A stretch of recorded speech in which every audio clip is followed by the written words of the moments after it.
Omnichannel capability assessment tool enables companies to map and benchmark their current capabilities across 6 key disciplines that companies must master in order to provide a truly customer-centric experience.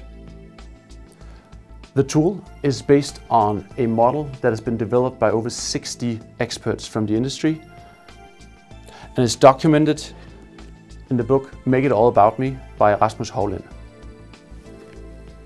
To gain access to the tool, you simply sign up, you go through and submit your company's mapping alone or in collaboration with your team, and you gain access to the online report that will highlight your company's strengths and weaknesses.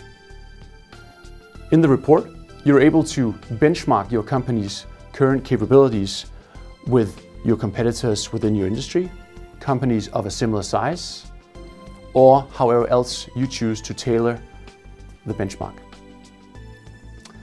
If you've chosen to invite your team to participate in the mapping, you're also able to see internal gaps within the company in a structured manner. The Omnichannel capability assessment tool provides your company with actionable insights and enables data-driven decision-making for your next strategy meeting. The Omnichannel Hexagon is a model that I've been working with for quite a while now.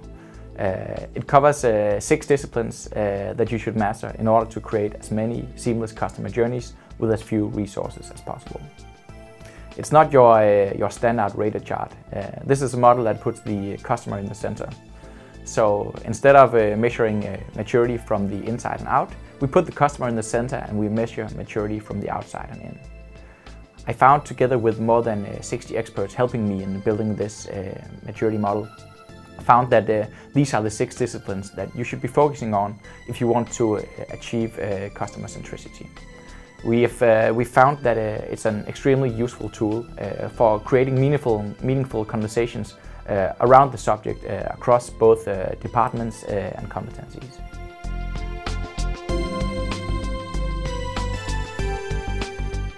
Customer recognition and permission gathering is the first discipline in the Omnichannel Hexagon.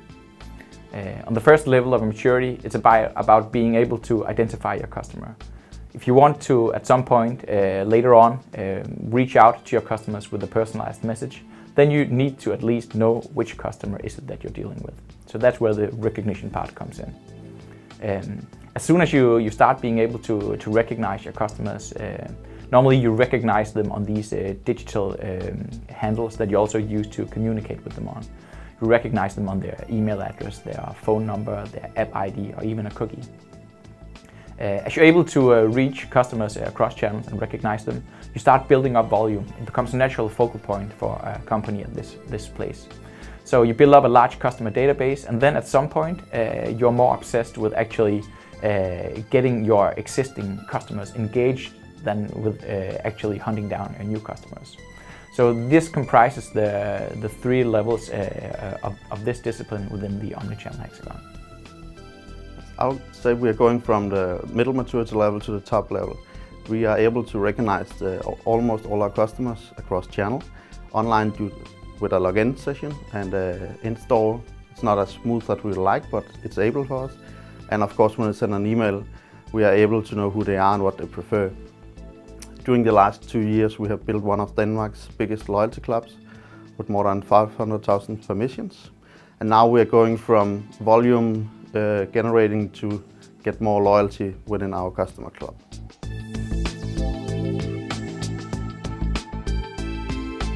The second discipline within the Omnichannel Hexagon is about data collection. Data is kind of your memory of each and every customer. So if you want to, at some point later in time, be relevant, then you need to have these data in place. When we're talking about data in the Omnichannel Hexagon, it's always about customer data, or data that can be correlated to some kind of customer intent, some customer action. In the outer level of the maturity level, in this discipline we have what we call billing data. It's the data that you need to have in order to actually be running your business. So if you are a finance customer or telco customer, you tend to have a lot of data. If you are in the retail business, for instance, you really need to make a customer club in order to get even purchase data on a customer level. Today, companies are using a lot of different digital channels, and these are all born with data collection capabilities, but not necessarily, that doesn't mean that they necessarily are integrating them. So at the innermost or the highest maturity level of this discipline, we have the integrated customer profile. So data is integrated, you can pick out any one single customer, you can see everything they ever did or clicked or read or purchased or whatever. On data collection, I'll say we are in the middle maturity level. We still have a lot of work to do. Of course, as a retailer, we use our customer club to generate the most of the data, both personal profile data and order data. On profile data, we have a lot of interests, such as favorite football team and etc.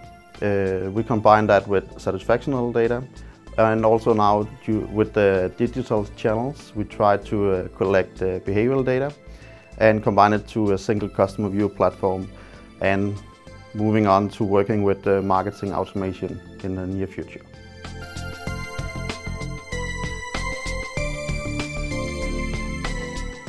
If you take data collection seriously, you will at some point in time end up with a lot of data. This is where the big data problems start to come in, because at this point in time, your business wants to be focusing on what do we do best, what should we be doing now, how do we prioritize our efforts.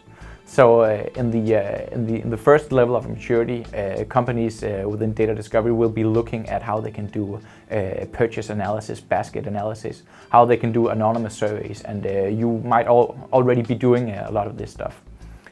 But on the second level, you'll be moving into to behavioral segmentations.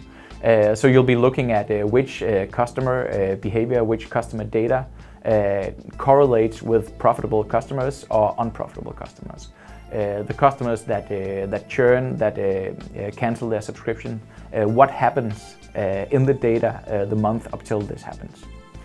So these behavioral segmentations can then be used for how you communicate with your customers and find out where do we actually make our money and which priorities should we be doing. In the third level of maturity in this, you'll be using all this data to real-time predict what is most likely going to happen with the customer. So if you can see that a specific customer is just about to cancel a subscription, or a customer is just about to purchase this goods or that good, then you can take action upon this. Data discovery is for sure the discipline with the lowest maturity level in Sportmaster.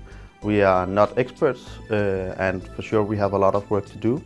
Of course, we do some sales forecasting and satisfaction measuring on a high level and a store level, but not as customer-oriented as we would like to be. We are starting to do some behavioral segmentations and testing with baby steps, but for sure in the future we will be more oriented on do predictive data to be a better retailer on data.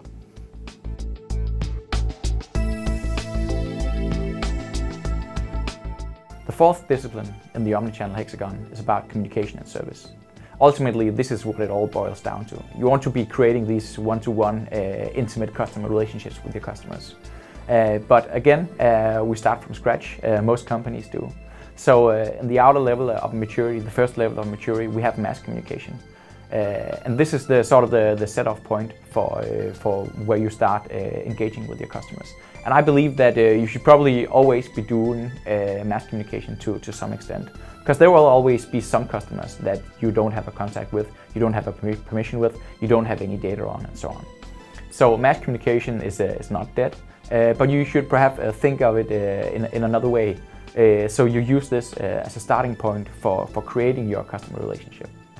The customers that you do have a relationship with, where you do have a permission, where you do have data, why not use this data and the insights that you do have in order to create more segmented and more personalized communications, moving just a bit closer and not doing the one-size-fits-all communications, but using these more narrow segments to give a more personalized experience.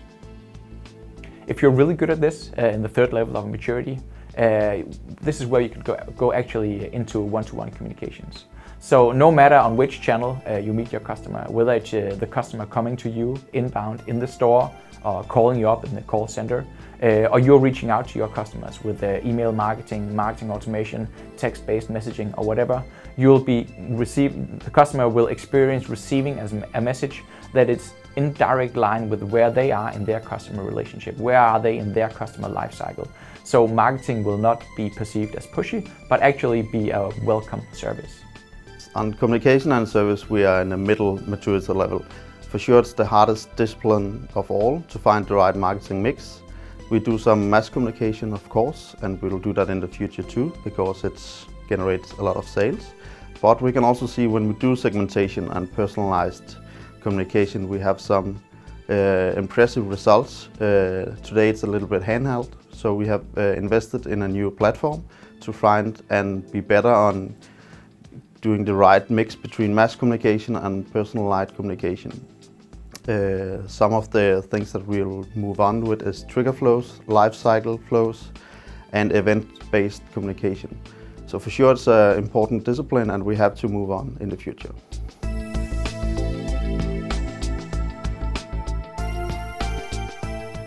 Performance analysis is the fifth discipline of the Omnichannel hexagon. And where data discovery is a lot about looking forward and seeing what can we say about the future with data, it's also natural to look backwards and see what are the results of what we have done. So most companies are using performance analysis to gather up their sales and doing some evaluation of their brand performance.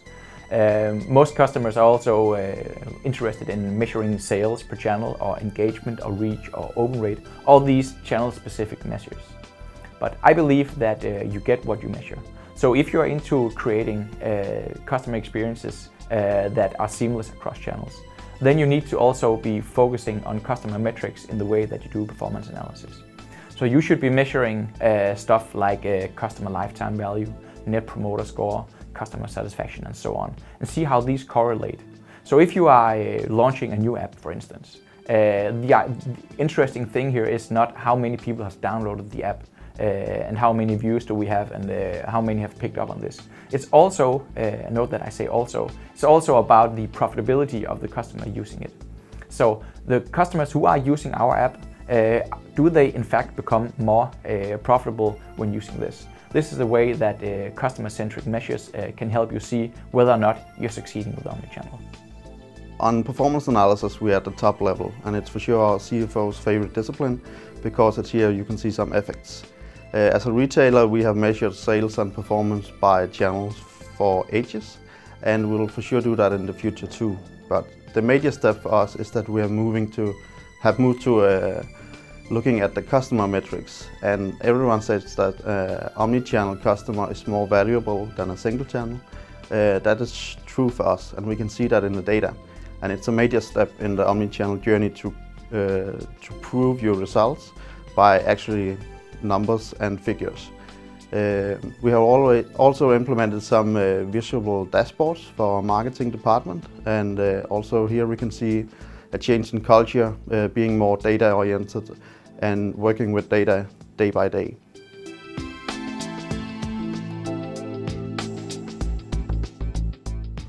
Organizing and management is the sixth part of the Omnichannel hexagon. And it's, I would say, it's perhaps the most difficult discipline, because the other disciplines you can mainly, to some extent, buy technology or engage with vendors who can help you on this journey. But organizing and management is key to actually building this up. So you need to be asking yourself whether you have the right competencies, whether your incitement structures are in line with what you're trying to achieve. You need to find out whether or not you have the right responsibilities within the right departments. You need to look at your data foundation and your ERP systems and stuff like that. Finding out, do we actually have the tools, and do we have the skills, and do we have the culture to actually achieve a customer-oriented business. So in the outer level of the Omnichannel hexagon, you'd be mostly focused on your product. How do we build the best product using science to achieve that? In the middle level, the second level, your company would be focusing on sales. So closing the sale on each channel, no matter what it takes, and no matter whether it compromises customer lifetime value in the long run. So moving from there to customer centricity is the hardest part. It takes a strong anchorage within your board of directors and within with your CEO, because you need to change the way that people are actually getting paid, and this is something that is a touchy subject.